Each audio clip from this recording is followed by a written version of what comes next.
Sorry. Do I have to push a button? No, you're already on.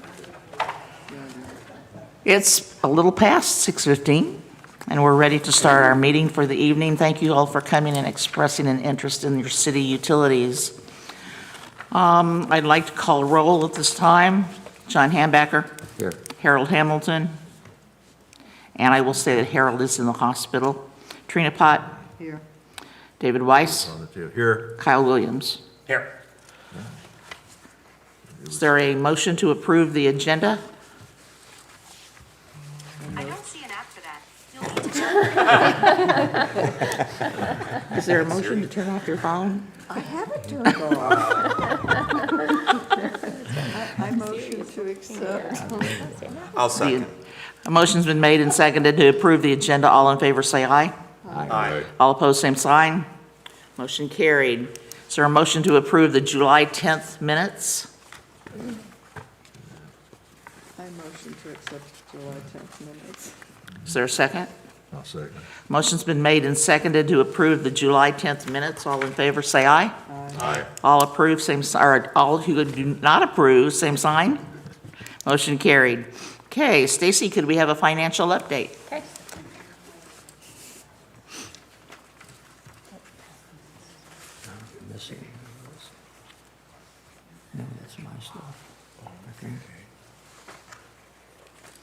Okay, so this first slide shows the utility usage and revenues for the 2 prior years. Then it shows July of last year compared to July of this fiscal year. For July of this fiscal year, we have billed out 4.6 million kilowatt hours. That is down slightly compared to July of last year. In electric revenues, we billed 646,000. Electric revenues collected in July is around 567,000. On our purchase of power, which is our expense, we paid out 421,000. That is 37,000 more than July of last year. John doesn't have. On the water consumption, we have billed out 11.2 million gallons. That's down compared to July of last year. Water revenues billed is at 74,000, with 13,300 being the base rate. We collected 71,000 of water revenues in July. On sewer consumption, we billed just over 9.7 million gallons. Sewer revenues billed is 94,000, with 12,900 being the base rate. Sewer revenues collected in July is 95,000. And then next slide.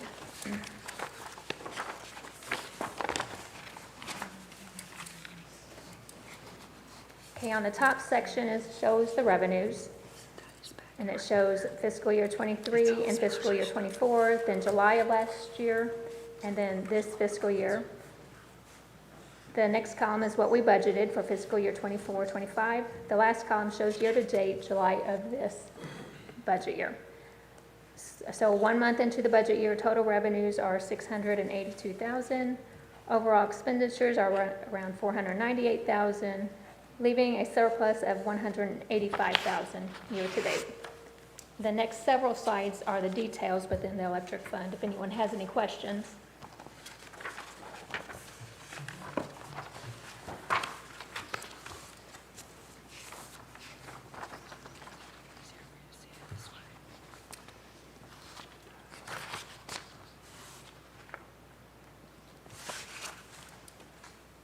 Any questions on the next couple of slides?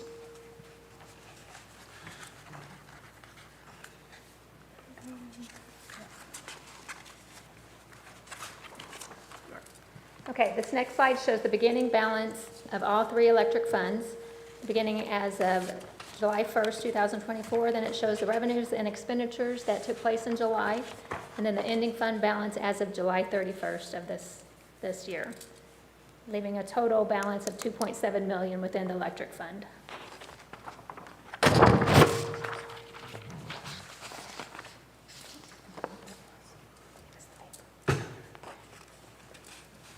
Okay, this is the water fund. Again, the top portion is the revenues, and total water revenues are at almost 89,000, with our expenditures year-to-date at 60,000, leaving a surplus of 29,000. And again, the next several slides are the details within the water fund.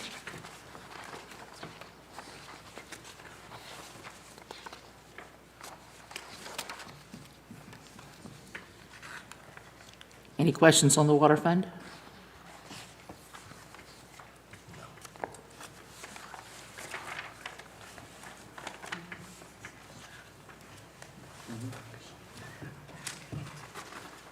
Okay, and again, this next slide shows the beginning balance of all three water funds, their revenues and expenditures that took place in July, and then their ending fund balance as of July 31st. And total fund balance is at 1.7 million for the water fund.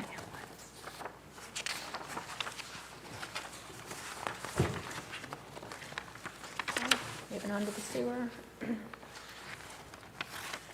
Okay, the sewer fund, total revenues are 97,000, with total expenditures being at 55,000, leaving a surplus of 41,000. And then again, the details are on the next several slides for the sewer fund.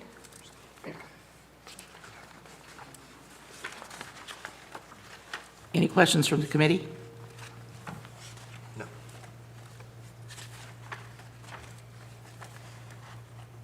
We're good.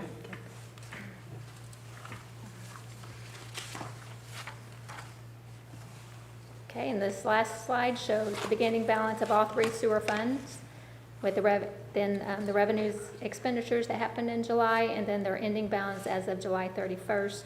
So the total of all sewer funds is 867,000. And that's all I have for financials for July. Thank you. Going on to billing updates. Okay. So last billing cycle, I just wanted to say we sent out 2,531 total bills. We had 103 people sign up for email billing. And then our online payments, there's 340 people that pay online and 369 people who have their accounts drafted. And there's only 231 people who have opted out of the serve line. How many opted out? 200. 231. I've had some inquiries about that have been directed to you, and they were told that Servline had to be called to opt out, and then Servline denies, saying that they have to call and to go back to you. So it's kind of been a vicious circle. Yeah, I mean, that's only happened, I've only had a couple emails, so I don't know if it was on their end or our end, but I got it taken care of Great. straight away, so. Great. Any questions about the billing updates? If I can add to that? if I Sure. may. So a question had been asked about collections. So at this point, we have not submitted to collections yet. And the reason for that is we are still cleaning up our bill files, okay? This has been an ongoing process. Most recently, we have been working on cleaning up, you know, we talked about that was 6 years ago, the last submission. So we have 6 years also of deceased clients to clean out of the system, 6 years of bankruptcies to clean out. So that is ongoing. We expect, I was hoping to have submitted last month, and so we are getting very close to doing that submittal. I expect either later this month or first part of September. We have been in contact with our old, I guess that's a better way to say it, collections agency, and at this point, since we never got to an approval with the Board of Aldermen of the new collections agency, we'll be submitting to that previous company. Okay, great. Okay. I have a couple questions. Is that okay? Sure. Is there a system to remind people to pay their bill if they haven't paid it by a certain time? Like, what do you mean? Like, it's due the 20th Right, of every month. right. Do they have a time frame afterwards, after that, to pay the bill? Before shut-offs. Before shut-off, yes. Yeah. Yes. Yeah. Yes, so the bills are due on, what happens on the 20th? If you don't pay by the end of the day on the 20th, then you're assessed a 10% penalty on the electric portion of your bill, okay? So then, you get that extra 10% penalty. Then come the 27th, that's the last day to pay before disconnects. So they've got that period between the 20th and the 27th to go ahead and pay before disconnects happen. Is that what you're asking?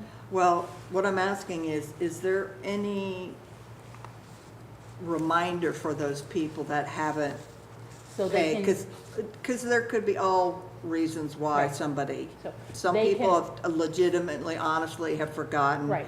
And we have the ones out there that are just not paying it. right. So if they would like a reminder, they can sign up for our text service. So they would text the word utility and forgive me, I do not have the phone number memorized off the top of my head, but, we post it regularly on Facebook, we have it available on our website. We have flyers in the utility office that we will hand to folks. And so they can sign up for those text alerts by texting the word utility. And by doing that, they will only get notices about when bills are due, they'll get a notice, last day to pay before late fees, last day to pay before disconnects, and then any utility disruptions.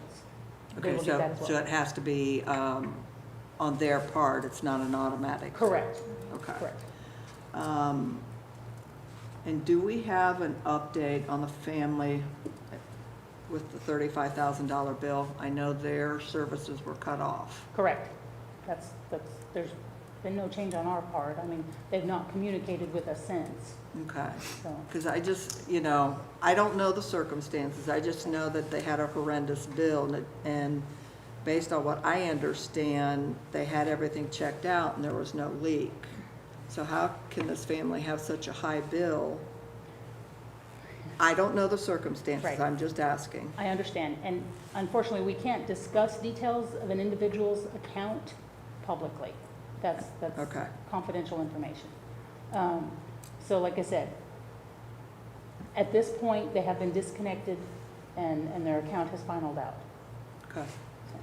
I have a similar question from a lady, I won't mention names, but it was a high bill, and she was questioning that bill. I think, Steve, you changed out the meter on this particular family.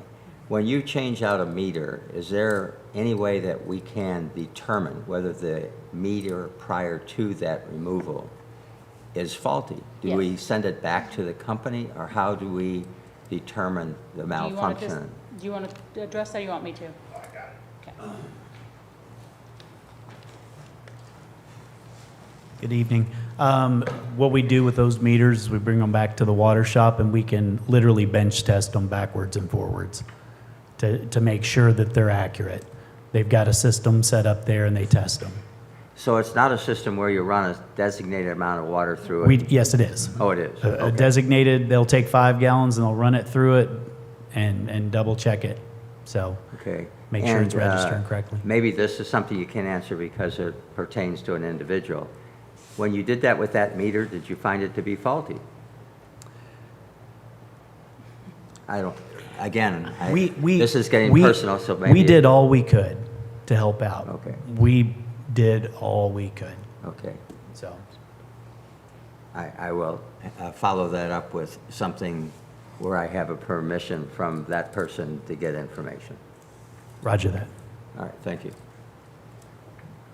Any other meter questions? Thank you. You can stay there, we need you, you're up next. Roger that. I got a lot to talk about. Good deal.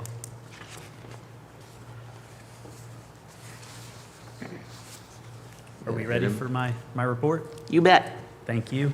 I'm going to start out with, because the water portion's lengthy, about what happened over the past couple of weeks, I'll start out with wastewater.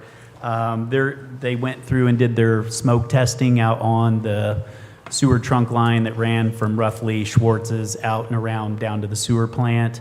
The findings were, on day one, weren't anything, we were looking for a big hole, basically. We did find one manhole cover that was totally gone. As you know, a lot of those sewer mains that run like a line like that, of that size, are in low-lying areas. So you get a lot of creek and water flow, and it feasibly picked up the lid and carried it away. We couldn't find it. So that is a big sucking hole in the program that's putting I&I, which is outside water sources, into our sewer plant. So that was a good find. There were various cleanouts without caps and different things found, but we were looking to make sure that Spring Creek didn't have an open spot, so that we were dirtying up the creek, and we cleared it. I mean, it was good to go. So we're fixing any issues we did find. Unfortunately, on day 2 of smoke testing, it had to be curtailed because DNR contacted us. They'd received a report of a sewer main manhole that was leaking sewage out onto the Bone Break Center. And so we immediately responded over there and got that taken care of. So As far as the plant goes, they're doing their daily testing and getting prepared for the next phases of the sewer treatment plant upgrades that'll be coming. So they're working diligently to get that done. We've got a 3-man crew out there, so we're working on the collection system as we can and getting that sewer plant ready. So I'll jump to electric real quick. The electric crew's been helping the water crew with different things when they can. Like we spoke last night, or I spoke last night at the Alderman meeting. There's a big team effort to make sure we're working across. It's not just you do electric and that's not my job. The crews are working together to help each other out. Electrics dug and laid 600 feet of trench for the high school construction trades building, and they'll be finalizing that soon. I think the rain put a damper on it a little bit. We got a lineman position we're filling with, we're hiring on Lonnie Mosley so that we can get some of these. We've had folks put in work orders for electric line branches in their electric lines and such that we haven't had a crew to take those on head on. We do work the ones that we can, but Lonnie will be out there, and his specific goal will be to get caught up on those, gain back public trust that we're getting stuff done. So. Disconnects, reconnects, obviously electric department helps with that. Fixed and repaired several street lights. They're working. We were contacted, just so the public knows, as much as possible, if you see street lights out, if you call the administrative office and we get a work order established, that's the best route for getting those fixed. Sometimes the dusk till dawn sensor on the top fails and we'll have a light that's on all day, and my crews will go out and take care of that. But they're working right now. There's a batch of lights out from, let's say, Dirt Cheap on up to Walmart. So I checked with DOT. DOT says they're ours. Sometimes we have that back and forth. It's yours, it's ours. So we're going to get out there and get those taken care of. There's a light above the entrance to Aranda's, McDonald's. We'll get that knocked out. But the electric crew's working on those. Let's see, removed a tree. We had a pretty bad one over by the Bone Break Center. It was about to fall into a power line, so we got that taken care of. And if you'd seen the size of it, it was quite a job. So kudos to the electric crew. We'll jump into water. I'm sure everybody's really interested in what happened over the past couple of weeks. Let me find my report. I had the water superintendent write up a quick summary of what happened. We'll start with 7:17. At approximately 3:17 a.m., well number 4 suffered a major power loss due to a severe lightning strike, causing extensive damage to some of its major components. So the pump was fried. Well 4 is our best producing pump at about roughly 600 gallons a minute. Supplies a real good clean stream of water. So when that went down, that meant we had to kick up wells 2, 6, and 8. And luckily, Flynn Drilling and Flynn Water Well Repairs were in the local area. They broke off from a job, came over with their crane trucks, and got started on our process. Well, that was roughly before the weekend, so Wednesday you're talking. By the time they got there, Thursday, Friday, dismantle, got the pump in. We went to do testing on it, and anytime they put a new well pump in, they chlorinate and make sure they shock it. So if there was any contamination, it's gone. We do a test and we make sure that we pump clean and healthy water out to folks, right? Well, unfortunately, that test something didn't go right. So the well sample, water sample came back as the back T levels were too high to put it into service. So that's Friday. So then you've got the situation where you have to reshock the well, and you want to double down and make sure it's good to go. So we did that process over Saturday and Sunday, knowing that we wouldn't have a lab open in Rolla, our nearest source for a lab, to do the back T sample. Got that in on Monday, and it was good to go. We kicked it back online. Well, in the meantime, when everybody was upset about the turbidity in the water, which is particulate in the water. No one wants to see that, but that water's, it's potable, it's chlorinated, and I get it.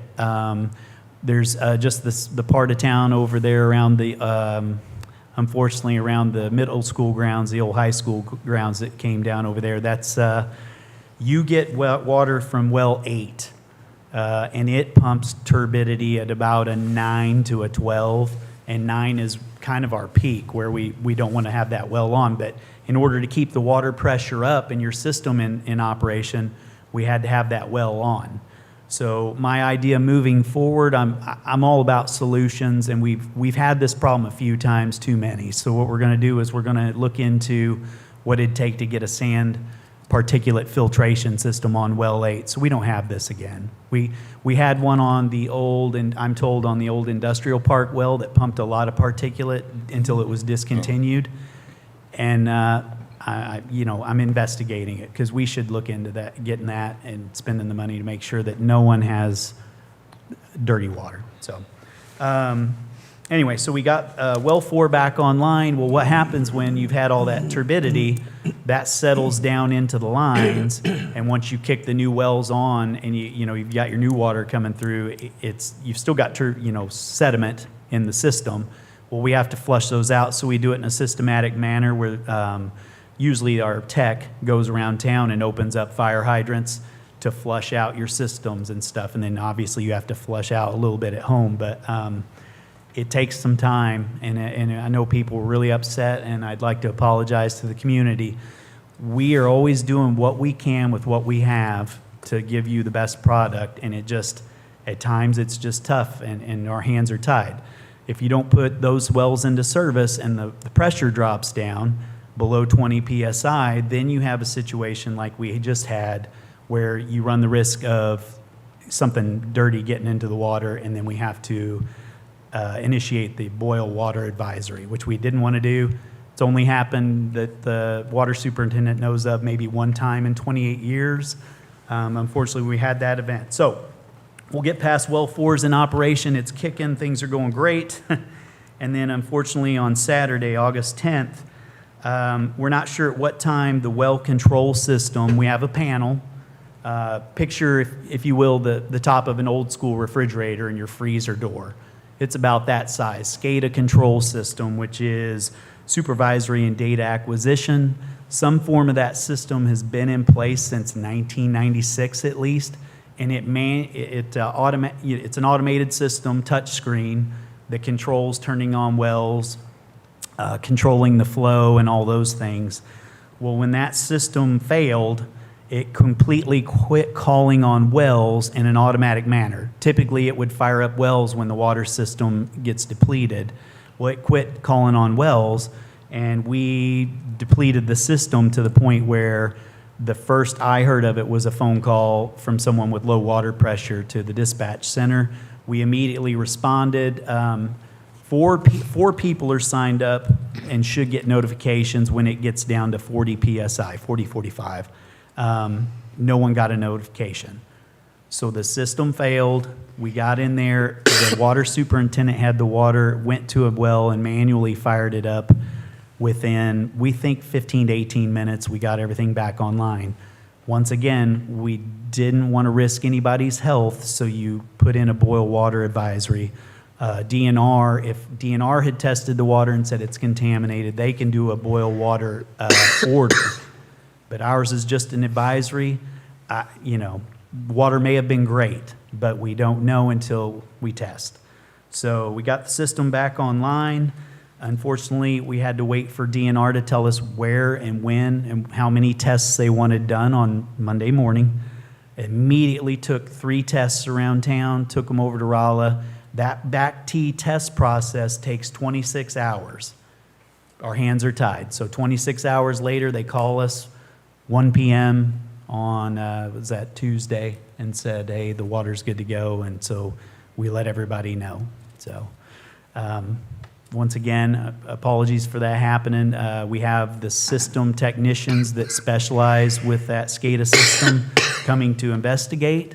They'll let us know if it was residual from the lightning strike, which I know people go, well, how does the lightning strike happen over here and then your SCADA system fails? It's kind of like if your TV gets hit by lightning and then later your microwave starts acting up because it just got just a good enough zap to mess things up, a motherboard or something. So we're going to get it looked at. We'll figure it out. Right now, wells are in manual, so we just have them switch to manual so we won't have another drop. And that was a lot. Sorry to give you the shotgun effect here with the information, but this is the second time I've given this briefing. So did you have any questions? So this was a turbidity problem, not a sewage problem. There was no sewage in the water. It was just turbidity. It No, was- turbidity. Yeah, totally. So like I said, if the water pressure in your line keeps pressure, keeps things out. If your water pressure drops down, let's say, just hypothetically, you have a pinhole somewhere and it lets some kind of sediment into the line, that could put somebody at risk. So we just automatically, once we pressurize, we go into a boil water advisory. Yeah, my question is a little deeper than that, because when I think about just sand or dirt in the water, that's quite a bit different than if you have a sewage problem with water, because I mean, that can cause some really serious effects on the human body. And when we look at how do we notify the people? I mean, if it hadn't been for Catherine, I wouldn't have been notified. So my neighbors were notifying me because we have a relationship. But there's got to be a better way, if there was sewage in there, for us to get that information out to Yeah, everybody. There was never sewage, so let's say 50 years ago, they might have been a little bit lax on how close a sewage line might be to a water line, but Yeah. years later, there's written guidance on you don't put a sewer line near a water Yeah, line, well, crossover, so. I understand all that. Again, my question goes back to the Notifications, notification yes. of people. I think if So- we had that situation, which would be the worst, where there would be sewage actually found in our water system, I'm not explaining or trying to question as to how that would happen. I mean, I could think about the last line filling station and a sinkhole where oil was dumped in it. There's all kinds of things that are in our neighborhood where there's a possibility that there might be something that would get in the water. If that should happen, my question is an if. If that should happen, how do we get that information out? I can't rely on her being there to tell me and me telling other neighbors. We've got to have a better way of communicating to every single citizen the problem that, hey, we got a problem and it's serious and you've got to Right. stop drinking. So in the emergency plan, it talks about notifying 2 radio stations, 2 news stations, actual KY3 or whatnot, whatever your closest news outlets are, as well as the social media posts. The only thing we're not doing is going door to door. And I would think if it were as we move closer to rebuilding our emergency alert system, the loudspeakers in town, once that's in Yeah. place, Yeah. we could literally use that PA system to make announcements. Well, that's where I was going to go next, is that would be, and, I mean, there have been times in the past where the water has been filthy. This has been many, many years ago, and I knew where that had occurred. This is before any of you guys were here. But there was never a knock on my door, and that would have been an easy one to have resolved, where there could have been some method where there could have been a knock on the door and saying, hey, we've got a water problem. Because we've got to really, I mean, if we had a situation where there was potential real health problems, and we did not notify everybody in the community who lives here, I think we would be under a suit that may be astronomical. I wholeheartedly believe if we had received notification from the Salem hospital, let's say hypothetically that they had sick people coming in, you could bet we would initiate some form of door-to-door if at all possible. That'd be all city hands on deck that aren't on a major project going out. That'd be working with Chief Chase, police departments. We'd break the city up, we'd do the quadrants, and we go out and we do our best to make those notifications, so. If I may, so in addition, we go back to, like I mentioned earlier, about the text notifications. So not only can folks sign up to get utility-specific notifications, and all of the folks who were signed up for utility notifications got text notifications during this event, but you can sign up to get all city notifications, so all meetings, all events, all everything. So that went out as well, in addition to notifying, so we actually did both KY3 and Color 10 News. We did KSMO was our local radio station. We did Results Radio, which has multiple radio stations out of Rolla, K-Kid Radio. So, I mean, we put all of that out, as well as then, as soon as possible, notifying then the health department. Had a lengthy conversation with them on Monday about protocols and moving forward in the future. And so there, so all of those things did happen, okay? But as Steve mentioned, and to your question, Mr. Hambecker, about the community-wide notification, the alert system, so we have that right now. MRPC is working on writing the grant for the city for that system right now. Yeah, I'm strange in that I don't carry a phone normally, and I don't listen to most of the, so I'm one of those that's going to wind up in the hospital. So I hope the rest of you pray for me when I get there. Catherine, it's your job to inform him from now on. I normally do. Yes, ma'am. In regards to the old middle school, this has been a while ago, you talked about the infrastructure, you know, if this goes through about building the apartments over there. The low-income housing. Yes, ma'am. yes. I've not seen anything started over there. Do you have any idea when or if that's going to happen? The engineering firm is currently working on firm plans. We have funding set aside to work on that, and we have a meeting coming up this week to talk about it. I couldn't give you a construction kickoff date. We have to work with the Bone Break Center board and folks to make sure that we have a firm plan going forward, but it is in the works. Because I know in December, they're supposed to find out when or if the grant is going to be given to them, and I know it's going to take time for that to all happen. Right. I don't believe we'd see them breaking ground on that project for 2 years, possibly. Possibly. I mean, Pardon me, I don't believe we would see them, a groundbreaking process, even if they get that grant to build that. I'd be surprised if they're working on that in 2-year period. 2 year? I mean, don't hold me to that. It takes time to get that stuff together, so. Okay, thank you. But you're, as far as the sewer upgrades, I'm pushing for that as soon as possible. Okay. And I have been working with the president of the Bone Break Board to have myself and/or Steve and Archer Elgin go to talk to them about the plans to replace that Because I know one. that's very important for that area. Yes. And even if that project never moves forward, we want to make sure we're helping that neighborhood over there to make it better. Whether And the the Bone Break Center, we want to Housing take care of happens that. or not. Yes. You're still going to go forward with Oh, that. definitely. Good. That's priority 1. There's another sewer main project that's priority 2 that some of the sewer lines antiquated and has to be replaced that we're going to take care of. So we Good. sit down, map it out. Okay, thank you. Any other questions from the committee? Thank you. Could we have an update on the MPEP meeting of July 30th? Yes. So my apologies. I realized here that the agenda itself is in your packet. I meant for the entire MPUA packet to be in your packet, if that makes sense. I will forward that to you all tomorrow, okay? So I will go over what I can from memory here. So a couple of things that will have direct relevance to us here in Salem.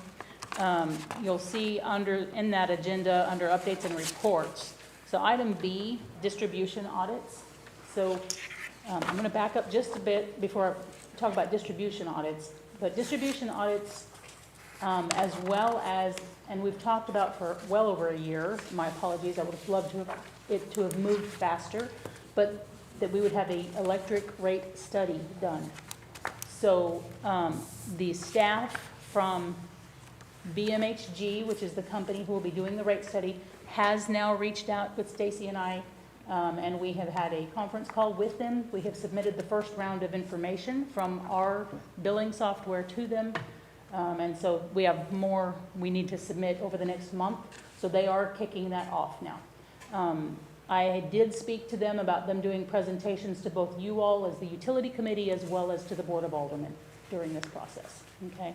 So that electric rate study as well as the distribution audits, those are all included in our membership in MPEP, so there's not an extra cost to us unless we give instruction that we want something above and beyond what they're doing, okay?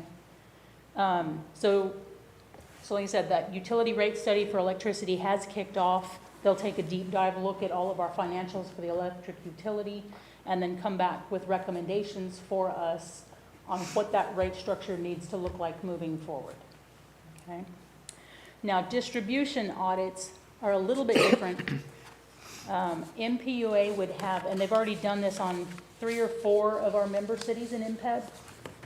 They have their top electric folks with MPUA, as in linemen and folks who are on the ground, they would come into our system, look our system over completely, look at what our infrastructure looks like, what, all of our components from the substation on all the way to delivery to the homes and the businesses looks like. And then they would give us basically an audit report that says, okay, here are the deficiencies that we see, here are areas of concern that you might want to work on. Again, this is just to assist us in knowing what's the condition of our electric utility system, okay? I do not know where we are in that whole list. I know we're not at the top, so that's not coming, I don't expect it this coming year, okay? Because they work their way through all the cities that are members. The next, the IT and financial services. So MPUA, they have realized that a lot of the smaller cities that are members of MPUA do not have sufficient IT services on their own, and that we actually have a few member cities who are not current on their audits. We are, but some of the members are not current, and they're struggling. They cannot find auditors to audit their financials for them.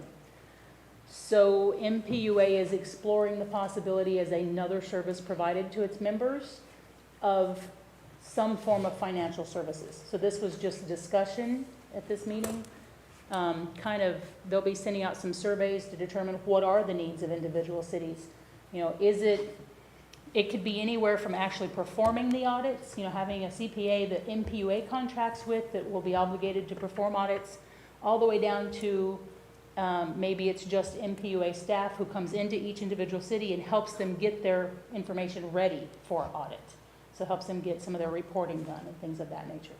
So that's something that they're working on and will be rolling out a recommendation in the future. Okay. So really trying to go above and beyond to make sure that the cities that are members are able to meet all the criteria and requirements that they're tasked with meeting.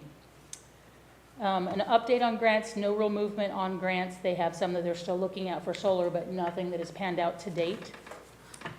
On the electric prepay, I had mentioned a few months back that they were working on a deal for natural gas prepay. And the reason that impacts us is because we now, through MPEP, our purchased power pool, have ownership shares in a natural gas generation station. So the natural gas cost to that station impacts our electric costs. So how the prepay works, you prepay for your gas services in large bulk amounts. And what we ended up with was a better than 5 cent on it's a BTU. Forgive me, I don't remember what that stands for, but how they measure natural gas.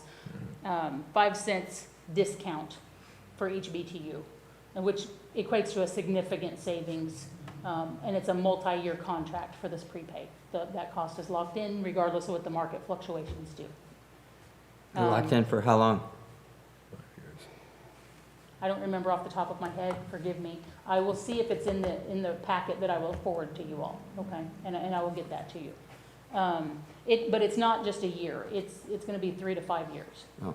Okay, and so they're looking now at an electric prepay option. So this would be from generation stations that we purchase power from now to be able to do the same thing and lock in power at hopefully a discounted rate for an extended period of time. Okay, I don't have the details on that piece yet because it's still developing. They are starting, again, just starting an integrated resource plan for MPEP and MPUA as a whole. So that means looking at all the different generation types of electricity to see what are the different elements that we need to have a good, solid, rounded package for providing electricity. Then we went over the MPUA budget. The PURPA policy, I had mentioned this a few months back as well, so I won't ever remember what that acronym stands for, my apologies, but what it is, so we do net metering with our customers, our residential customers here in town. If a large institution, let's just say Walmart, comes in and they say, we want to put solar on our entire roof. Okay, we don't want to have to be net metering that, okay? And so this PURPA, and this is in state statute as well, PURPA through MPUA means while we would still supply them with additional power that they might need, we will not be net metering. MPUA will buy the power they generate. It won't be the city. So we will just simply sell them power just like any other customer, and MPUA would buy the power from them, the solar that's generated, which would then kind of turn into our entire pool's power. Okay?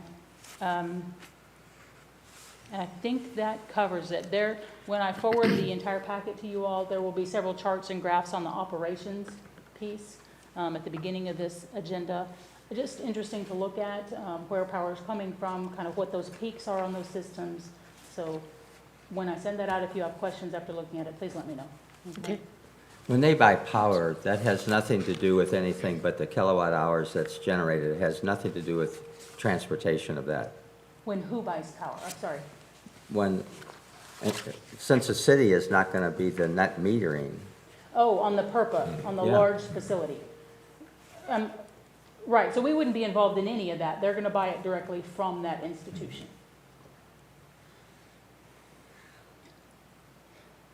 Does that answer your question? yeah, Oh, I'm okay. still thinking about it. Okay, okay, understood, understood. Any questions from the committee?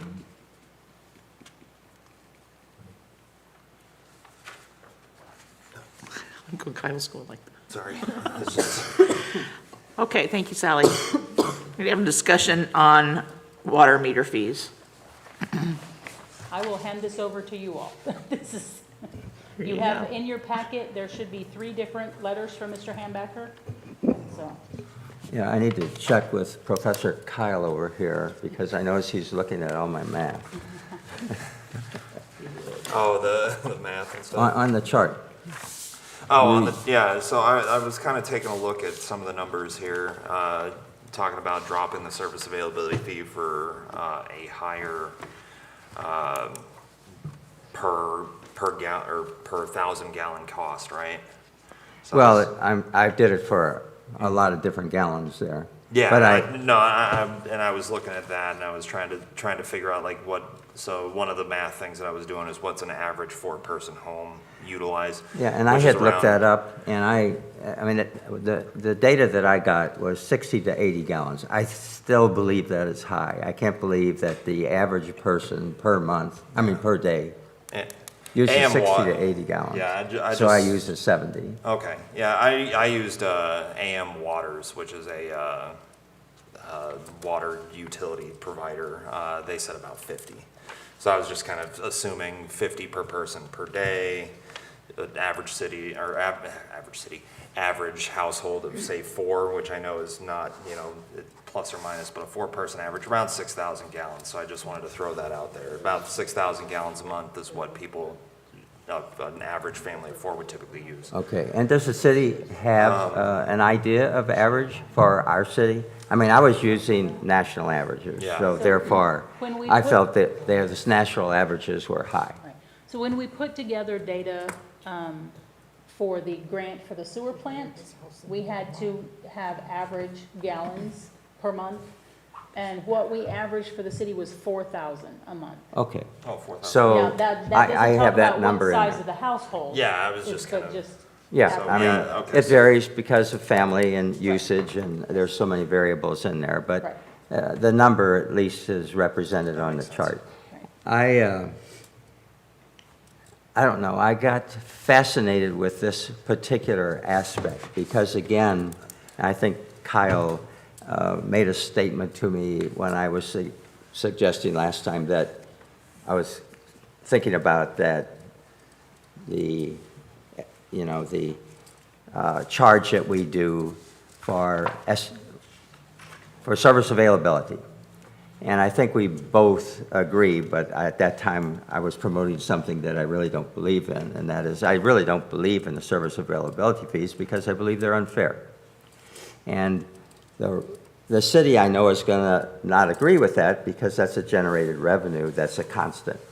Whereas when you're doing payment for water gallons usage only, what you're doing is basically having a variable that's going to fluctuate dramatically from season to season, family to family. So I know that there's not that constant number there. And we're moving that constant number potentially for sewer from 6 to 12. That's a substantial increase. And I know that scares people, but then a rate-only increase scares people. So therefore, we have two scare tactics. The difficulty with one of those tactics is that when you look at a service availability fee, not all of the citizens or residents in this community are paying that. I mean, I've been using the number 371 units in this community that do not have a water meter. And because they do not have a water meter, they do not pay the $6 that many of you are paying if you're not in one of these facilities, or the $12 that's being promoted. So when you want to look at your real rate fees, and I've written articles for the paper about this and this stuff that I just got finished writing, you can't just look at the fee that you pay per 1K of water, per 1,000 gallons. You've got to add the service availability fee to that, and when you add those two numbers, and then divide by the amount of water you're using, then you get the real price that you're paying for a 1K water, 1,000 gallons of water. And I don't think a lot of people in our community see that. They look at the rate only and they say, oh my God, you're raising it $1 or $1.50 or $2, and they hemorrhage. But you have to look at both. Both of them are vitally important because that's what you're really paying.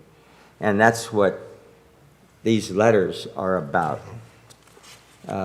So when you mentioned the fact that we're looking at a new facility that's going to be on the old school grounds, I mean, are we going to put that facility in like some of the facilities that are in our community? And we're going to say, I think we'll feed this with 1 meter. And there'll be, let's say, 100 units there, just making up a number. But when you have 1 meter paying $12, that's a heck of a lot difference than 100 people paying $12. That revenue is dramatically different. And that's why I've been going on this 371 units that I know are fed by only 15 meters. The only thing is, when I use some of the calculations that have been in our financial reports, I find that the 371 is not really correct. And the number that I wrote in my letter is also not perfectly correct because I didn't get the number of meters that were outside the city. So that number is slightly off. And instead of it being 502, it might be 490 or 493. I didn't get that number. I should have asked for it. It's not your faults at all. It's my fault because I didn't ask the right question. But again, let's just say you have 500 facilities in this community that are not fed by meters. And you're doing a service availability fee of $6, $10, $12, whatever we come up with. Those people aren't contributing to that. So the only fair way to bill for sewer or water, I mean, sewer is based on water. We don't have sewer meters, we have water meters only. The only fair way to bill is a rate-only fee. When you do a rate-only fee, it's going to go up substantially in order to meet the needs of the departments.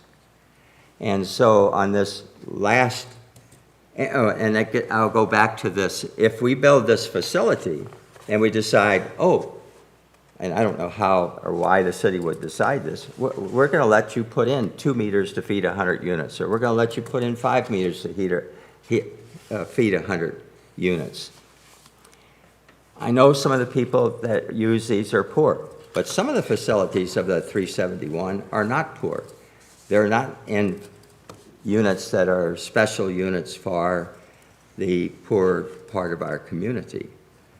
So I go back again, is there a way of trying to create a system where we're not eliminating entirely the $12, but you'll notice on this chart, I did a calculation, a new one, proposal, that's not the one that you sent out to all the good people here.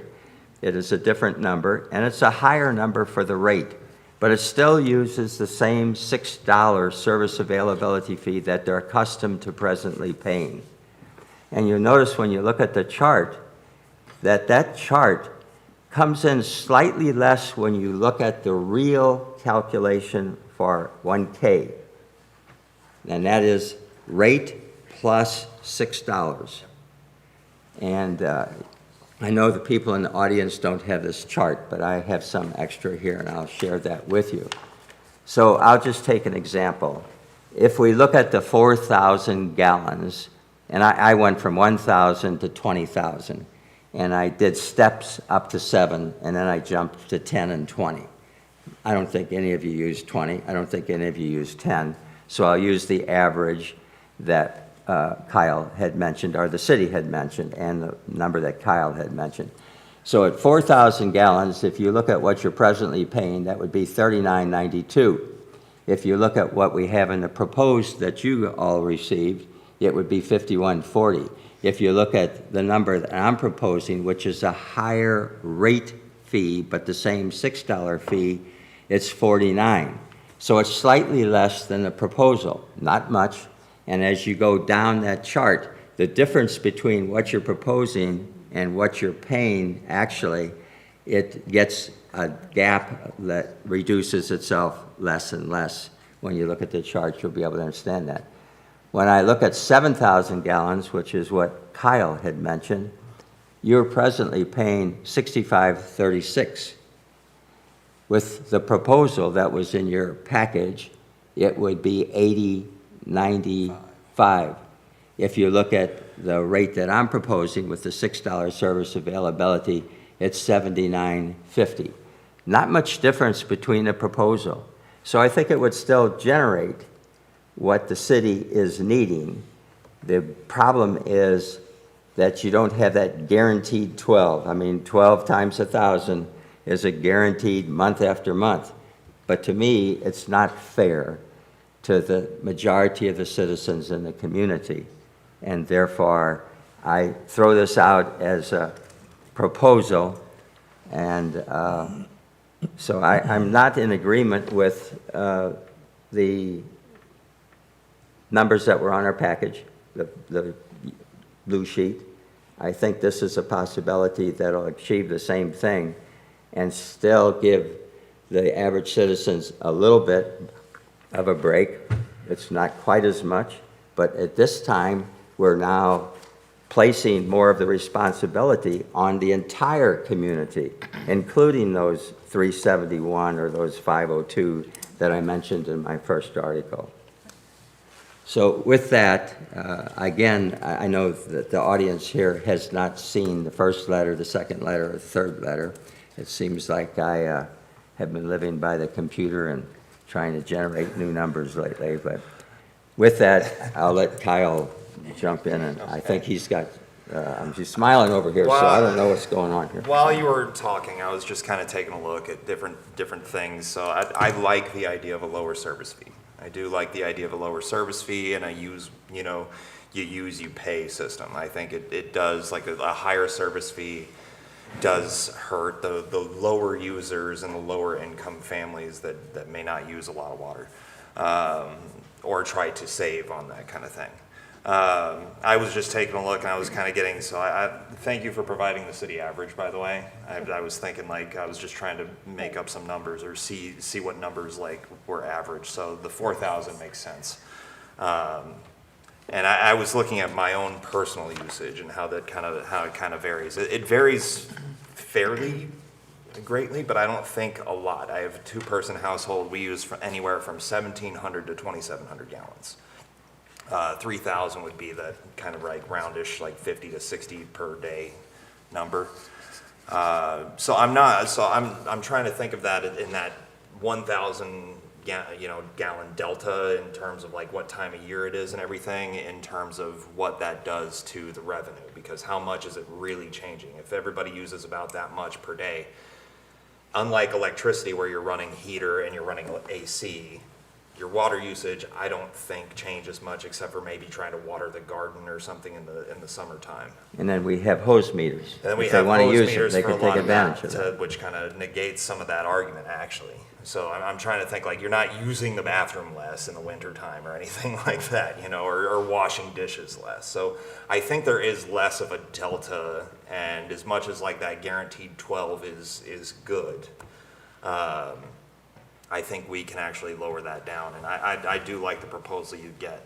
I was looking at other ones while we were sitting here, and I was trying to look at some of the other service availability fees and things like that from nearby cities. So I was just kind of taking notes on that stuff. Rolla has an interesting way of setting it up where they have a by meter size, right? And you have that included in our packet where they have like a 6-inch meter is $200 a month right off the bat. That's how they get their water rates down, I think, because typically a $10 service fee is what they start at on their, what is it, like a 5/8 line or whatever is standard. For a house. So, yeah, per house, we have right now we have a $6, is that what it is currently? Or is it? Yes. Yeah, so it's 10, a $6. or 6. $6 yeah, for 6 and us, 6. they have a 10. Looking at other communities, I have not found one less than 10 service Yeah. fee. St. James, $12.45. Cass County, $30 for everybody. Kabul, $20. Callaway County, $13. Ozark City, $10. Now their rates are a little bit lower as well. Ozark being about like $8 and Rolla being something like $4.05 per 1,000 gallons. The difference is not super great when you take a look at some of the nearby cities and the rates that they have. Kabul has a $20 service availability fee and a $4.50 per 1,000 gallons, which that seems drastically different from ours, correct? However, when you look at the numbers of that, they actually they're $1 less than us, and that's how they run it for the city average. So really, like, when you're looking at some of it may seem vastly different when you're looking at the size of the thing or the size of the fee of the usage, but in reality, that service availability fee of $20 really jumps the rates back to where we're at. So we're pretty much average, even on the new ones, I believe. Well, I still think that, in reality, it's all net, we're talking about the end of the year, what we're looking at for the average. I think, it's 6 dozen in one hand, or a dozen or half dozen in one hand, 6 in the other, right? Right. Sorry, I got that all mixed up. Well, I'd like to interrupt just Yeah. a minute. And in that first letter that I wrote, you'll notice when you look at that chart where I'm dealing with 2, 3, 4, 5, 6-inch, and I look at the number of meters that Steve had given me, we have 31 that are 2. I'm not trying to do anything with the average home. I mean, those are still going to be either 6 or 12 or whatever Yeah. the committee finally decides. But there were 31 of those. There were 10 4-inch. The thing that surprised me immensely was that we had 5 6-inch lines. And right now, and I've been talking about this for years and years and years, we do nothing when we have larger lines. And to me, that also seems unfair to the average citizens, because when I look at a 6-inch line and I think about where that might be, I'm going to take a hotel, maybe the one on the corner. I'm going to say that's a 6-inch line. They have a swimming pool. They're doing laundry daily for all kinds of people. Their demand on our system and other people who have a 6-inch line demand on our system, or the larger lines in our system, they create a higher need for water consumption. That may be requiring us to do a new tower, a new well. I mean, I don't think the people that are using smaller amounts of water are having the same impact. So I still believe that we should be moving in this direction. I think so. And the thing is, if we moved in this direction, which we haven't done since 2015, when it was first brought up, we could have been collecting more money. And if we actually put this system into reality, then maybe that new column that I'm talking about, where I have a higher meter volume rate, that could even be lowered even more, because this would be generating some money as well. We have the potential of 2 generating systems in front of us at this point. And I don't think we throw out one or the other. I think we can implement a combination of both. Yeah, I think so. I think because like you're not going to charge a service availability fee for every hotel unit, right? Correct. Like, now apartment, I can understand. Hotel unit, no. Yeah, but- and I'm assuming that the hotels are probably one where they have, these larger lines, and I'm probably going to assume one of the industrial buildings, possibly U.S. Foods or something, has a larger line as well. But no, I'd like. I like moving away from the service fees. I like the use you lose, because whether or not the meters you have, is 6 inches or not, and we can still implement that kind of deal. How much goes through said meter is counted, right? And that's what goes against. And that might be a question that could be answered over there in terms of, when we had Heartland Metal, we had a consumption of 100,000 gallons, maybe a month, many times. Yeah, I don't know off the top of Well, my head. I will indicate that that's a reality, that many times it was that high when they were in pretty good service. What do you find to be some of the larger consumption? You don't have to give a name, just an amount. Do you have any idea? Do we have any number of units that use 50,000 gallons a month? 60,000 gallons a month? Probably got a few. Yeah, I can't answer that. I can't say 100%. Yeah, without going back and looking at the data in the system. Yeah, can't I tell you know, that. I put you on the spot there, sorry. Yeah. But I mean, yeah, since, as you're aware, since Heartland Metals is closed, we don't have anyone, you've mentioned before about there was a special rate for them. We don't have any businesses in the community that qualifies for that discounted rate anymore. Yeah, and there is a problem with both. I don't care if it's your suggestions, even my possible suggestions. Anytime you look at a lot of the communities around us, in order to attract industry, they do one thing. Right. And what they do is they make it applicable to all the people. And that is, if you're a low consumer, you're going to pay higher. But if you're a high consumer, you're going to pay a lower volume rate to attract industry. My point is, if industry is attracted into a community and they go to the industrial park, there we can negotiate. But that negotiation should be met with, in my opinion only, but it should be met with a requirement of employment. Absolutely. I mean, if you're going to give me a rate at 1/3 or 2/3 of what the citizens are paying, Right. then they should Right. hire 50 people, and you go below that, your rate goes back to the same Absolutely. rate And everybody else pays. A well-structured economic development agreement to attract a company will have those types of things in place, and they'll say, we'll give you this reduced utility rate, whatever that is, in exchange for, and it will not only be X number of jobs, it will be that those jobs need to be at X amount, so that generally that language is meeting or exceeding the county or city average wages, that they provide health coverage and other specific benefits. I mean, all these details are written into those agreements, but there should also be what are called clawback clauses. So if you don't perform company, you have to pay back X amount. So that should all be part of a legal agreement that is made when those things are done. So that's getting in the side and in the weeds, Right. but Well, I think it's important that we throw out, the community is going to be shocked. gotcha. And they've already been shocked because the blue papers come out. Right. Well, and I put that out because those rates have already been approved. So they were recommended by you all in the utility committee. The board, now, we did second reading last night for that ordinance, so those will be on the next bill. Yeah, so. So that's how the process works. So I mean, and then Yeah, it's so certainly they- up to you all if you want to change a direction and recommend that something else be done, but those rates are in place until something else is instituted. Right. So the And- question is, well, what do you want to do? Yeah, there are, if you don't mind, there's two aspects of this. There's one which is like looking at the rates and trying to figure out like the surface availability and the, the rate of that and the water rate. And then there's the item of the meters.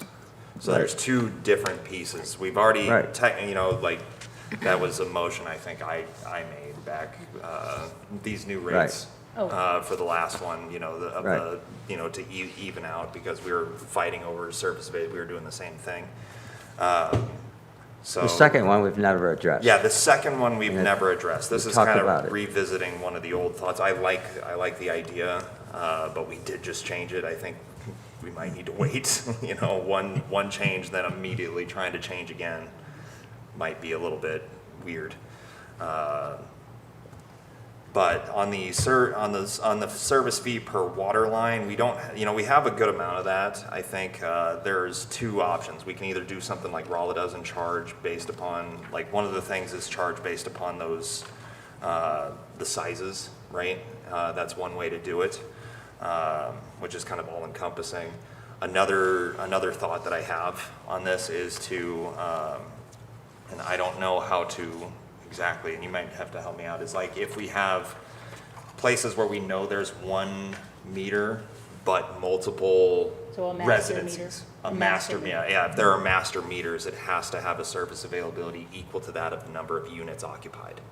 Now, that's a kind of a. Occupied or in No. existence? Because then That's you a- turn us into regulatory, how many people do you have? I understand that, yeah. And why consider that? I mean, if they have a larger meter, I don't care whether there's 15 people there or 20 people there. It seems like you have a larger meter, you're going to consume more water, and therefore, there should be a rate. They're putting a greater burden on the system. There's larger pipes that feed it. The cost Yeah. of the meter was more expensive. No, it's worth an argument. I'm just trying to think, is there any, like, where they do have a 2-inch line or a 4-inch line and there's like two houses, Yeah, well, I can give you one example, won't name. I don't know but, where they're at, so. But when you have a 2-inch line, I know some people have put a 2-inch line in because they want to water their yard. They're very capable of paying whatever they can pay, but they have a 2-inch line. The 31 people, I have no idea, except for one, who the heck they are, where they Yeah. are. But I Yeah, it think has they're to- watering their lawn, and it may be some real small businesses. Yeah, I'm thinking of along the lines of maybe they don't put a lot of strain on the system, they just have a large line. Like when the place got put in or something, it was a large, they put in the 2-inch line or 2-inch meter.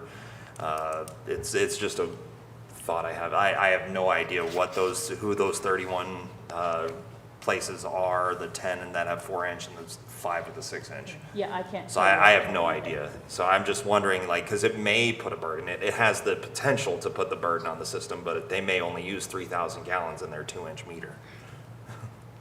True. Per month. I have no idea. Whereas that, looking at the water Right. rate would equalize that, but And I don't know that that's I don't a think critical piece of it's probably information. not. I was just On it- thinking about it. On the other side of it, though, we could say that the majority of people with a 2-inch line are families, and therefore we knock out the 2-inch line and say anything larger than a 2-inch line gets a meter charge. Because I do That's easy believe enough. that an awful lot of the 2-inch lines are residential, Residential. because they're yard waterers. Yeah. And Yeah, I it seems know like a the number 4 of and them, 6 but I inch would don't know the definitely be any 31 sort of them. industrial or, restaurant or something like that. Yeah. They could probably- So I guess that throws out a possibility for not an adjustment on the part we just adjusted. That's a thought process. Yeah. And I wish don't I want- had done the thought process prior to, It- but that didn't get done. But the thought process, We still I still can, can it's just- consider it, and maybe it's 6 months from now, or, I mean, a lot of Yeah, times, let's see how it The next looks. budget cycle. Yeah, let's look at least a 6 months budget cycle of what we have on the Yeah. new rates, that we just put on. but I do Well, we believe. recommended and the Alderman put on. I do believe we ought to address the meter problem, and if Yeah. we want to, Yeah, I would be fine. The question is for anything, if you wanted to count count out the 2-inch and talk about the 4 and 6-inch meters, how much? well, I've already talked with a number of people that have the 2-inch meters, and I guarantee you, they want the city to change them out, and they'll put in a smaller meter. Yeah, I can see that. And I don't know who pays for that, but I don't know that that would be a truth either. I Yeah. mean, sometimes there's more talk than there is reality. So I would make the proposal that we consider, and the charges that are there for the 4-inch and the 6-inch are average charges. They're very close to what the average is in Missouri. So therefore, when you look at the 4-inch line, we have 5 of them. I mean, we have 10 of them now, and those are at a meter fee of 100. And we have I don't even know if there are 5-inch lines. It maybe doesn't even have a 3, that there's no 4. You gave me no numbers for those. So I assume the only ones you gave me were the reality ones, and we can always check that math after the first cycle of billing. Yeah. So the 6-inch line, we have 5 of those, and it was recommended that there be a $200 service availability fee per month for these 2. So there are 2 areas that we could consider, and I open that up for discussion. I think Rolla does 100 for 4 and 200 for 6 from the seconds that I Yeah, just and I looked had at a gotten the second ago. averages So- for the state, and the Oh, the 100 averages was for- slightly less. Oh, those are averages for the And the state. 200 was slightly less. They were like 189 or something like Yeah. that. And we don't have to go with those numbers. I mean, we can change those numbers too if there's a discussion where you feel there's a need to do so. So what do you want to do? Well, I'd like to Yeah, hear what I- others feel about, Personally, I think 100 and 200 may be a little steep. okay? I would and drop it down.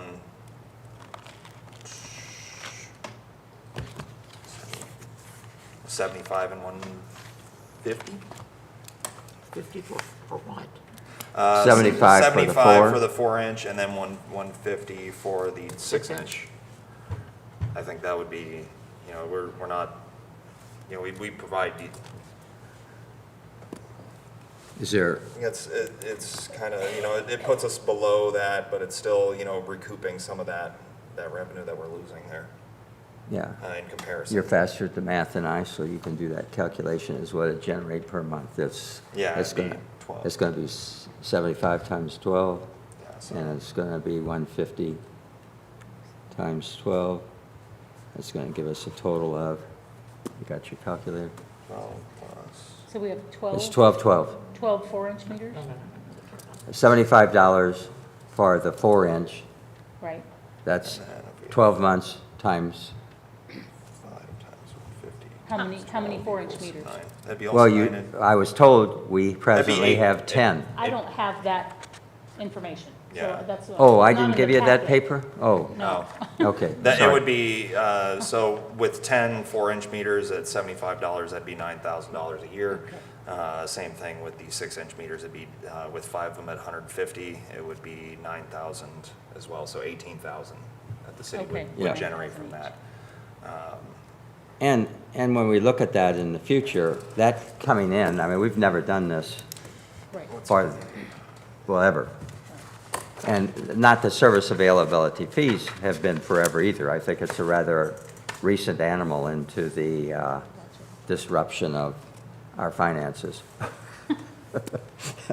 So with that going in, if the proposal will pass the ultimate, then there may be a time when we can go back and look at our rate fees and actually reduce our rate fees if our rate fees are generating the amount that we need to run the departments. So my proposal would be that we have a meter fee of $75 for 4-inch meters, and that we have a $150 monthly fee for 6-inch meters. And that we maybe sunset this 1 year from now, and that'll give us a chance to relook at it, I guess. Now, is that a motion? Well, but may I ask a question? Sure. So this is in place of the $12 base fee? that Yeah, goes those into people effect? are all charged $12 now, Right, but if this unless is they're in out of place city, and then it's 24. Yeah, for anybody with a 4-inch or Right. 6-inch meter, this would So, replace so if that. I'm just saying, if there's going to be a motion, that needs to be included, that it's in place Yeah. of. In place, yeah, so you're The not $12 charging them base the fee. service availability fee and a meter Right. fee. You I would- don't You're doing a know. meter fee. Is this for water? No, or for this sewer? is a replacement of their present service availability fee. Okay. Presently, That's they're what- charged Okay, so long as $12, it's or in the worded past that way in 6. the motion. Okay. Yeah, because if you call it All right. something else, if you call it like a meter fee, it becomes an And additional. one more question, is this on water, is this on sewer? Because there's the same.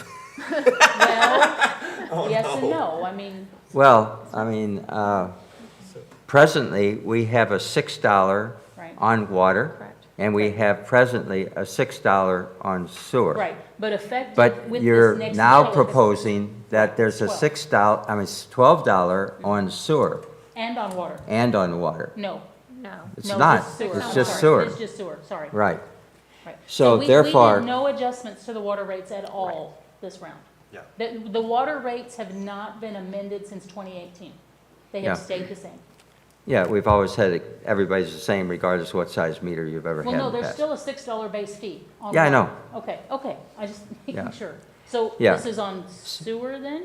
So, yes, this Okay. is the only one we're talking about Okay, because we just didn't making talk sure. about the water. I know, I'm getting myself confused. I'm sorry. So therefore, my proposal would read that we replace the present $12 fee for 4-inch meters to be $75 per month, and that we replace the $12 service availability fee for 6-inch meters to be $150 per month. I don't know I'm going to stop there. I don't know one piece of information, and that is, are any of these meters out of town? Or are these all in town? Okay, so, So there's gonna be a sewer rate that's different than this will the be, water rate. yeah, this will be only On sewer. the service or the meter Most, rate for 4-inch and 6-inch. the 4-inch and 6-inch Yeah, attached it's to a the water sewer. meter, but it's a sewer fee. It's a sewer fee. Right. Because we base all of our sewer Off of the fees right now off water. Can you rewrite that and read it back to me? I guess my next question Water supply stays to the the same. committee as a whole, John? I'll wait. What? My next question to you guys as a committee as a whole, do you want to move forward with this tonight, since we're just formulating this whole picture? Or do you, I'm just asking, do you want to wait a month and see how everybody feels at that point? Well, I guess that's, And I I'm not mean, trying to, I'm I'm not a trying to go. slow You down can the- ask the rest of the committee members. Gotcha. Because we will hear from those who have those meters. Right, If and we I wait a expect month. my ice cream cone at McDonald's will go up 10 cents. And we'll all be paying it. But because we just enacted the other, like I said, it goes into effect with the next bill. Do you want to wait, get some more feedback from those it will impact, and then make a decision? I Just will ask. do that, and I will make that proposal over next month if there's a need for time for I will do my reflection. best to, myself or Kyle, craft what your proposal is. Yeah, I can craft it, or he Okay, can so you craft don't it, or wanna we ma- can craft Yeah, it. so you're not making the motion tonight? I will hold that motion and make it next meeting, Okay. so everybody has So we time need to make sure reflect that on This is it. on the agenda for next meeting. Yes. Okay. And you can write the I proposal will, out. yeah, I will have that. I've got part of it written down here, so. Okay, I've got the meat of it. Yeah. okay.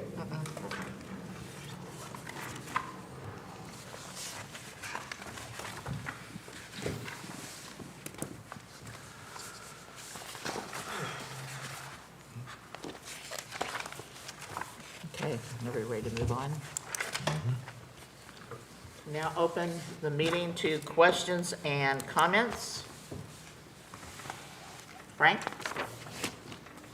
I have two that are probably related to each other. First one is on the water line stoppage on Saturday.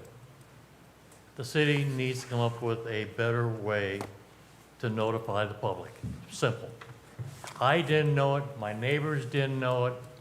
The only way I found out about it today was kicking on the Salem News, and it said it'd been rescinded. So that's my first thing of whether you make an email list to send out to everybody or anything else, you want to do, consider that. That's the first one. The second one is the emergency alert sirens that the city has. We've been here for 3 years, and I remember hearing them constantly. I'm getting older now, and my memory's getting weaker, but I don't remember hearing the emergency sirens in the last year. Have they been tested? And if so, when? So they have been tested. I can't give you those specific dates. I mean, if you would like, I can look back and gather those dates, but they have been tested in the last year, yes. Because I can hear it inside my house, Gotcha, and if I haven't heard it, gotcha. And that is the system that we spoke about earlier, that we are currently working on a grant to replace those sirens with a new system. So. right, but I'd rather they tested often I than when you understand need that. them, go, well, they didn't work. Right. Generally, I can say generally, we test them, is it the first Wednesday of each month? Once a month. And that's kind of a statewide schedule, not just Salem, but that's a statewide schedule that they're Yeah, testing. there's Like Sirens Tuesday at located. 10 o'clock in the morning. or Wednesday, something. yeah, Wednesday at 10 o'clock in the morning is what they are generally tested, unless it's overly cloudy and we're expecting weather, Right. so, Well, they're talking tornadoes possible tomorrow. right, right, Got my mind thinking of being notified. gotcha. Thank you. Go ahead. I have a question. I live on 11th. Thank you. I live on 11th Street, and I normally don't hear them myself. Okay, Do we have a map of where they're located? yes. Again, we do have a map, and we can provide that, but like I said, we are working on replacing the current. Okay. Okay. And any time frame on that? I don't have a time frame on it. Like I said, we're in the process of MRPC is writing the grant for us right now, Okay. and we'll be submitting it. So. Okay. Any other comments or questions? You need to come to the mic.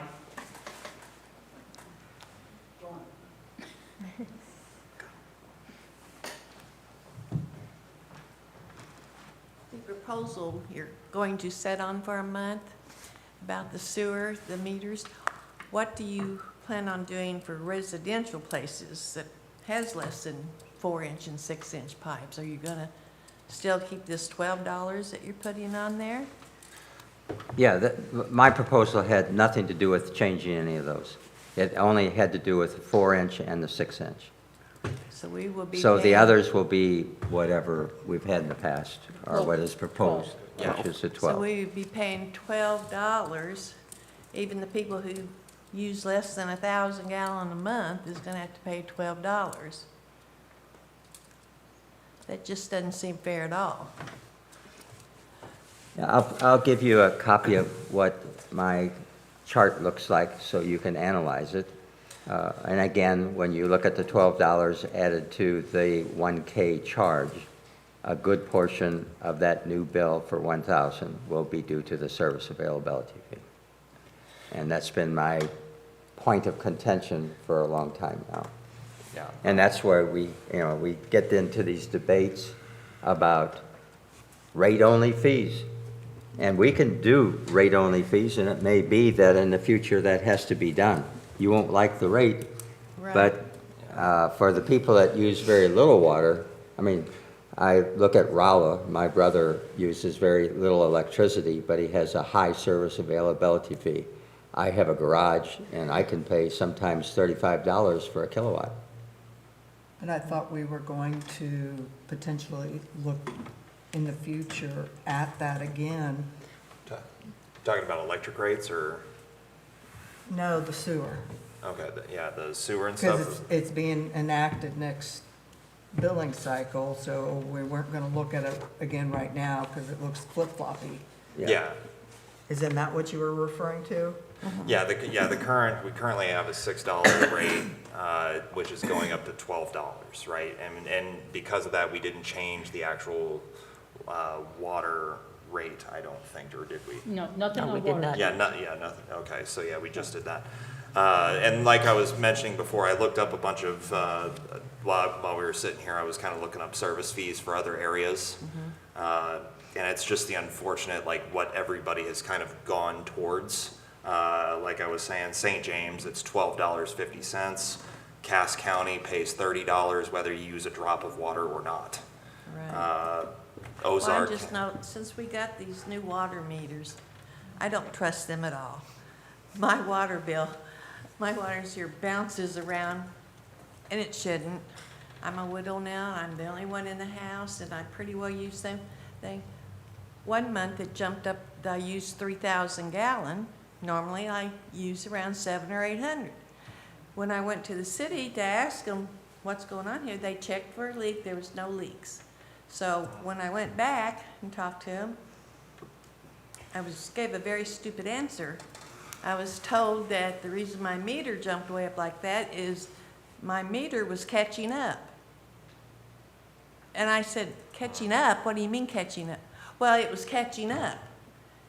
And I said, well, the meter should read every gallon as it goes through. There should be no catching up. And anyway, I argued with them, and I ended up having to pay that bill. A few months later, same thing happened to me again. I'm using 3,000 gallon, nothing's changed.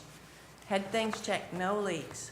That time, I went in to talk to them, they just automatically reduced my bill, went over my average, and gave me a new bill, and I paid it. But there's no explanation why this happens, and the part of being told that my meter was catching up, to me, is just stupid answer. I should never have been told that. And the meters shouldn't do that if that's what they're telling me they're doing. No, I don't think that even the mechanical meters, over time, the old mechanical meters, I was told by engineers in Rolla that the mechanical aspects always cause the older meters to eventually read low. It's an aging process that's characteristic. The new meters use a Doppler effect, which means there's no mechanical parts. It's kind of like a car coming towards you with the horn on, and it has one pitch, and after it passes you, it has a lower pitch. And the Doppler effect meters, which we have, they've been tested and tested and tested for accuracy.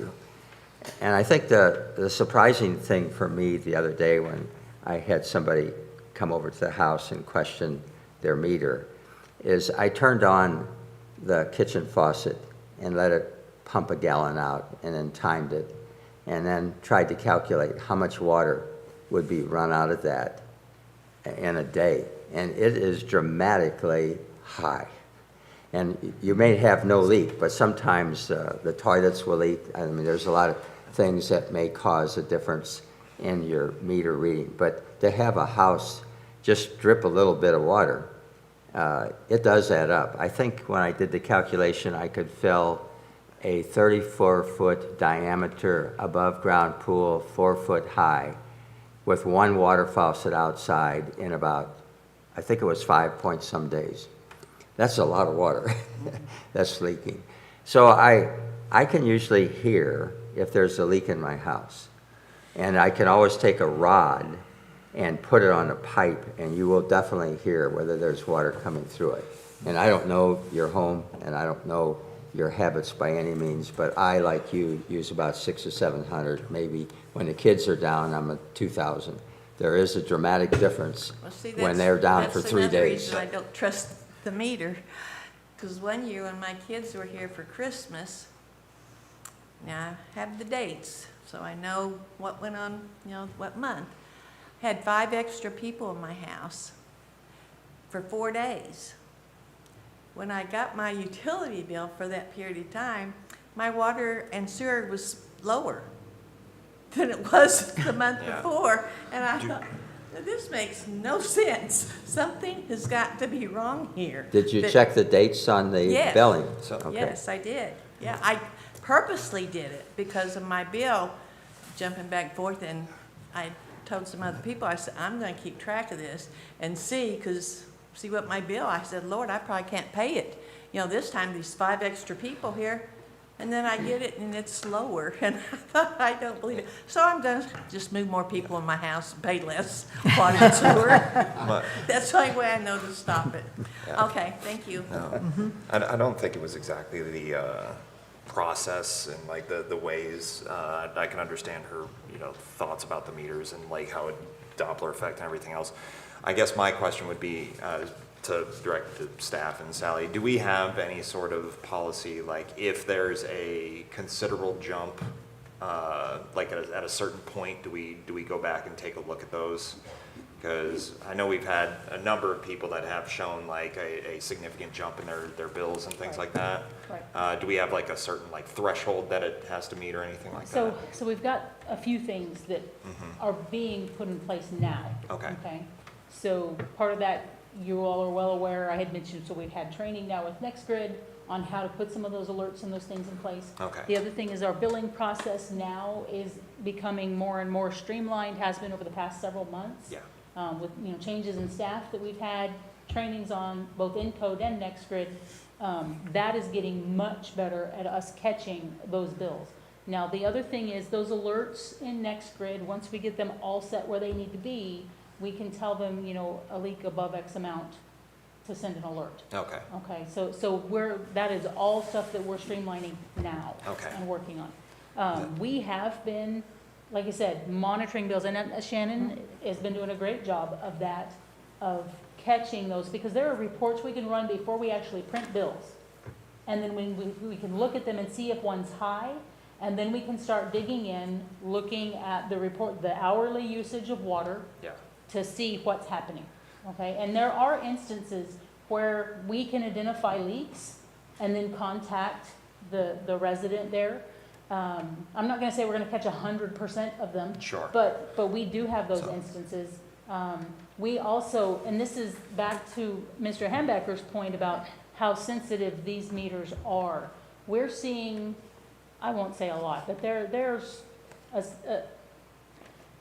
somewhere between 10 to 20 that we know of recently, okay, where the read will go, and I've seen comments on it on social media, the read will go from 0 gallons used, and then it'll blossom to anywhere from 100, 300 or more gallons a minute, an hour, okay? And then all of a sudden, after so many hours, it may be 3 or 4, it may be multiple days, it'll go back down to 0. And so I know the question that I've heard, well, leaks don't just go down to 0, except if you have a stuck toilet, you have a bad flapper that sticks, you have a valve, a flush valve that sticks, you have a chain, a handle, those things can cause those toilets to leak several hundred gallons an hour. okay? And I know a lot of folks don't believe me, but just like Mr. Hambecker said, it is amazing when you have a steady leak, how much water can go through those. And I mean, you can pull statistics up, be it EPA, be it just randomly Google how many gallons can a toilet leak in an hour, and you will get a ton of, even plumbing companies who will put these numbers out there. Yeah, And I've so- witnessed that personally. and so we- It spiked mine because I had a flap off-centered Right. once. And then the next time it- someone goes in and either jiggles the handle, uses the toilet, whatever that is, then all of a sudden the leak goes to zero. Yeah, So but it's it not a steady definitely leak. jumped my rate from. You won't see a wet spot, it's not spurting water everywhere, and it's going straight down the sewer. Okay. So, Have you ever experienced a software glitch in the billing process? a software glitch in the, In the billing process? Where there's been evidence that it was no leak, but yet the reading was crazy? we have different things that we've been able to troubleshoot in the software and work those issues out. So, I don't know that I'd say it's a software glitch. It's more about making sure we've got the correct and accurate data coming in. And that's what I was going to say, because at my own home, I was told I had a leak by the gentleman that was checking my meter. And so I had somebody come in, he says, "You don't have a leak anywhere." Gotcha. And I've heard that from a multitude of people saying there are no, they had it checked, and like what I was talking to you earlier about the $35,000 bill. How does somebody have that kind of a bill when they had it checked by multiple people? So to me, it sounds like there's more of a glitch in the system with some of these people than leaks. And it seems like it's always blamed on a leak and not looked at, not the system being looked at. Because I've heard that there's a lot of meters that are having problems. And so I don't blame that young lady out there that she doesn't trust the system, because I've heard so many people upset. So, when you say a lot of meters that are having problems, when I reported last time about the number of meters that weren't reading through to the system, that's not a meter that's malfunctioning. That's a communication error. That's not the meter, that's then the communication system. We call it NextGrid, you guys call it the Eco1 reports. That's that communication system. And so part of that, we have multiple situations that we're working at alleviating. One of them is that in a specific quadrant of town, we've identified we need to probably either install a tower or do something to put a repeater, because we have very low signal in that part of town. Okay, so that's not an issue with the meter.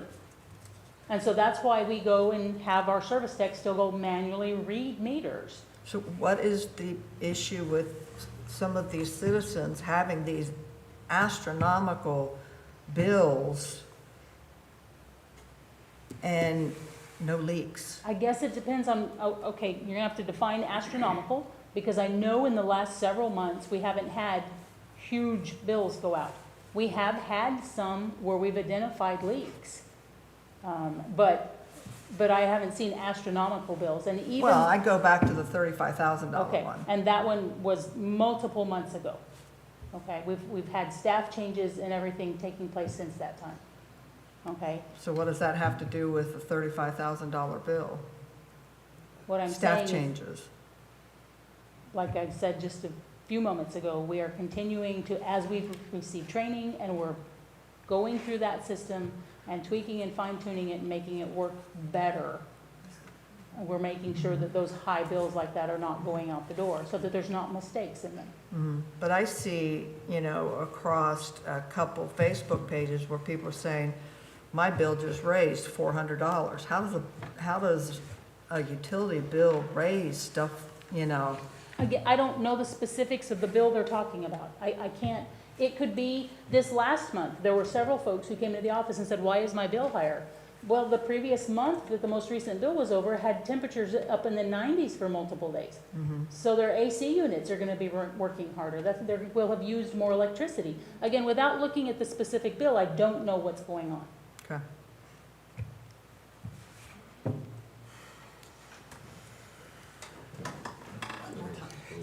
I don't know if you're, first of all, if this is working, because when somebody is facing you all, it's very difficult to hear sometimes.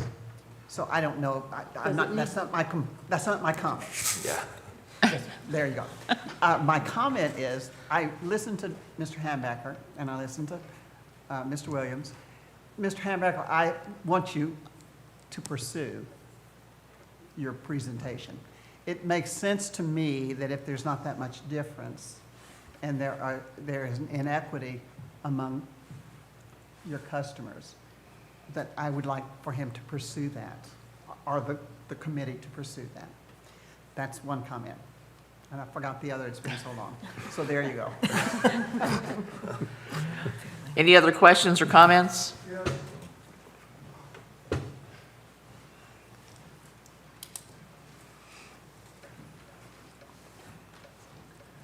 So since you're working on the system, and I agree completely, I know that you're right, that it's the reporting with the NextGrid system that is causing the problems. The meters are excellent equipment, and unless they've been tampered with in some way or somebody's tried to recalibrate those meters, they're going to be accurate. Since you're working on correcting the reporting, what are you going to do for the dualies? Are you going to rethink how you reacted to their? Again, I can't discuss that with you. I'm sorry, Mr. Everard. Well, what can you discuss about that then? I can discuss with Trent Dooley details about his account. Okay, will you do that? I have never had Mr. Dooley come and ask to speak to me. He has? Mr. Dooley? Yes. Not that has been brought to my He's attention. been in there recently. But regardless, they're not the only ones. So are you going to go back? You've got people on payment programs right now because of these spikes, these high monthly payments. Are you going to go back and reevaluate these?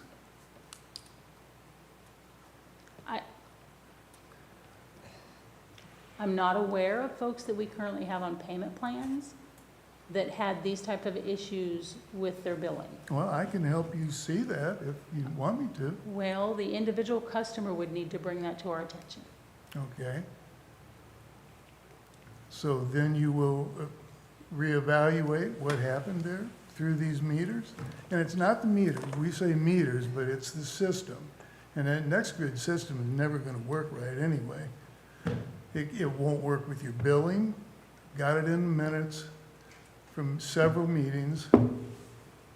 It doesn't companion with the meters themselves.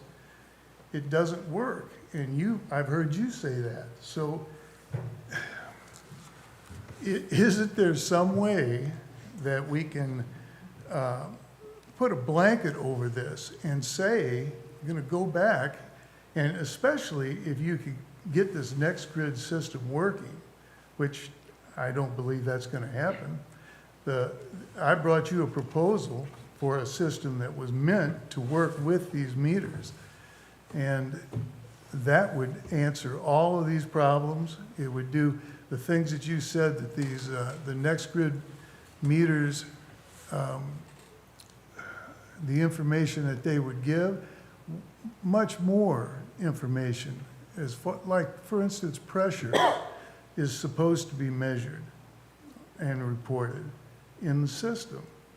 It would have been really valuable for this thing that we just went through. But that's not really my point, though. These bills are ridiculous. And they go up, even if they're, $400 jump up and then go down, you pay that, and then what? Wait for it to happen again?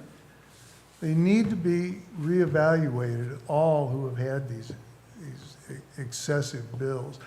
That bill that we're talking about, that came out of the office, was for 2,474,000 gallons of water. It's not possible that that kind of water could have come through in 1 month. And the fact that everyone who keeps bringing this bill up keeps forgetting to mention is that that was also adjusted down. It was adjusted down, but it's still $4,000, and those people don't owe a dime on that. And here's the other thing.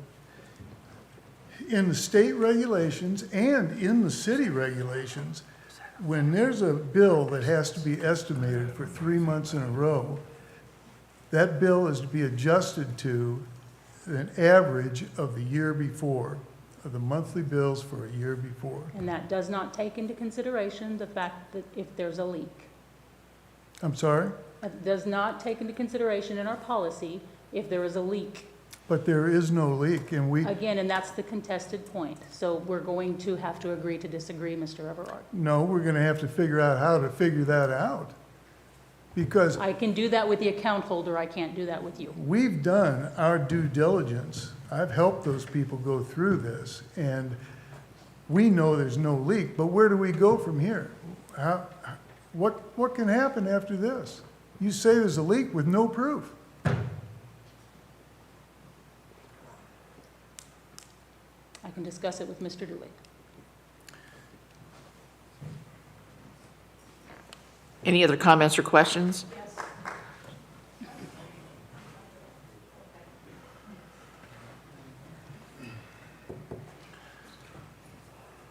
I did not plan this, but just what I listened to just now. So what is the city's policy for redress of grievances or bills that are excessive, incorrect? What's the process? So we can tell Mr. Dooley, we can tell the Light Sun, we can tell some other people, and I won't keep naming them, but I have the permission to use their names, what to do, how to redress this. My bills are not correct. They're not. And I've been paying them under duress. I've told you that, under protest. My water bills aren't correct. Usage.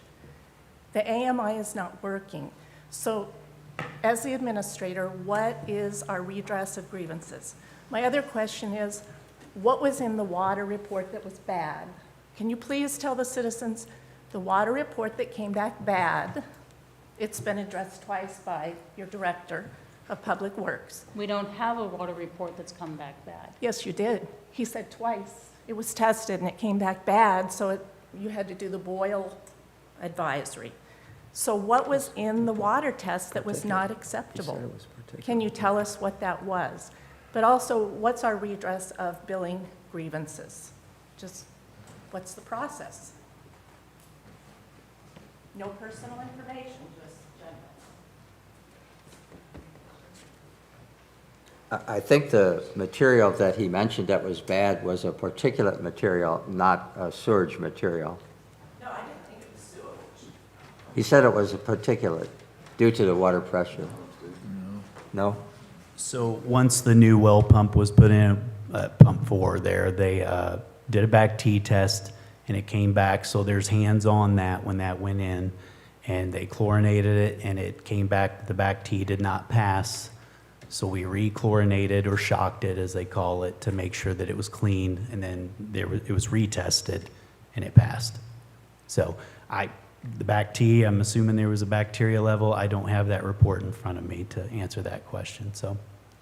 But it was, we made sure it was good before it went back online. Did you have any other questions? Mr. Hambeck? Okay. Any other questions, comments? No? A couple of things. I want to compliment John on his proposal and the hard work he put into that. You explained that very well. I hope you pursue that. Thank you for that. I received my Echo One report yesterday. It's not an Echo One report. I know what an Echo One report looks like. I've seen pictures of them. It shows the daily usage, it shows the hourly usage, and so forth. In comparing the fudged up report that I received, it looks very much like I was billed 502 gallons more than what was actually shown on the usage of the report. I'm happy to wait for Tammy's response. I emailed her back this morning, and I'll wait for the response to that. I think it would be well if the city would make sure that everything is clear enough to understand about what just happened from the boil order. It's my understanding now that the lightning strike occurred on July 17th, right? 26, I think. 26. Okay, Yeah. No, No, the 17th. we, 17th. Okay, so we hear both the 17th and the 26th. What is it? I think it's the 17th. Is that correct, Steve? Okay. And then the first test was on the following weekend. That showed there was too much bacteria to allow it to go through, to be approved as good water. The lightning strike happened on Wednesday. Wednesday the 17th. And then once the well was going to be put back in service, we had to test the water. That was on Friday. And then we had the weekend, so we couldn't get a test to the lab. So we chlorinated, made sure it was clean, and then took samples on Monday. And then it was not accepted on Monday. And what was that date? That would have been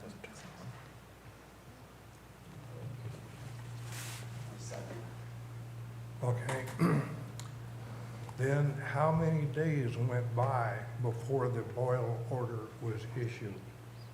The boil order was a whole different scenario. It was days later when the panel went dead. Okay, two you'll separate need to incidents. explain that to me. What does that mean? So it's two separate incidents. The well was struck by lightning, and then we got the well back online, it was clean and clear. And then we had the incident with the SCADA panel that went down. That caused the pressure in the lines to go down, so that was a whole different incident that caused the boil water. Okay. There's some shucking and jiving going on that causes people to not understand all of that. Several days went by after the test was negative until the boil order was issued. That's where the confusion is. Were people drinking bad water for 2 weeks? Or what was the detail in that 2 weeks? Sir, I explained it clearly. It was two separate incidents. Okay. The second, in both times, test came out clear, back T, test came back, the water was good and potable. You need to, Notifications. you need to explain that to the community because there's a lot of people that don't understand that. And they're thinking that there was 2 weeks of bad water down there going. That's all I have. Thank you. Thank you. I have a question. Go ahead. You need to speak. Is anybody going to address Lisa's first question up here? so we do not have a specific grievance policy for utilities. The process is that the customer would come up to the office and express what they think is an issue, and then staff, and it may be multiple staff, start researching that to determine what's going on and work with that customer. Okay. Is that okay, Lisa? Okay. Thank you. Questions, comments? If not, is there a motion that we adjourn? I move that we adjourn. Is there a second? All right, second. Motion's been made and seconded that we adjourn. All in favor, say aye. Aye. Aye. Opposed, same sign. Motion carried. The meeting is adjourned.